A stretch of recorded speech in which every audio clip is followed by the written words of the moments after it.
Good morning, guys. Hi, how are you? Oh, doing all right. Certainly better than the folks at Penn State over this, as new allegations or old allegations, I guess, resurface in newly unsealed court documents. Tell us about that, Aaron. Why are we hearing about this now? Well, this has been the subject of a lawsuit ever since 2014. Penn State's insurer was questioning whether the university properly reached settlements with victims of Sandusky's sexual abuse. And this has been a back and forth of whether the settlements were too big, whether they were too rushed, a number of questions. But included in the court record were transcripts of depositions that anonymous victims had given.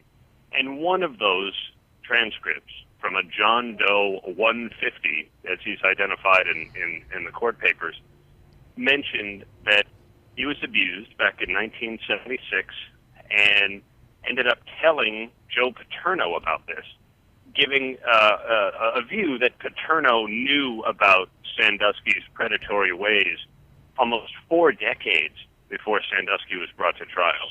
And what did Joe Paterno, what was his position? What did he say about knowing whether or not this was going on? Well, he had always denied advanced knowledge, but at the time, he was rather dismissive of of what the then boy was saying, and this was all at a Penn State football camp. The alleged abuse happened in a shower, but at the time the guy went to Paterno. He says Paterno sort of turned him away with rather callous indifference. But it does raise a question about whether Paterno knew and whether he just ignored it or was willfully blind to it over a period of decades as it continued. This is obviously another black mark on Penn State, another black mark on Joe Paterno, who was a hero to many. I'm sure there are some who will say, well, why should we believe this person? Well, it's possible, and certainly the family of Joe Paterno has questioned whether, kind of the hero of Penn State ever, knew or whether these allegations are true. But, I think we've seen enough evidence to conclude that perhaps Paterno did know. And the exact date of his knowledge, I guess, isn't clear. But, whether it's 1976, 86, 96, 2006, whenever, we know that Sandusky's predatory conduct went on for a long time. And part of what a report into the whole affair ended up finding was that the cult of personality around Joe Paterno and around the Penn State football team helped lead to this abusive behavior and its cover-up. Have there been changes at Penn State? I mean, obviously there have been, but in terms of, yeah.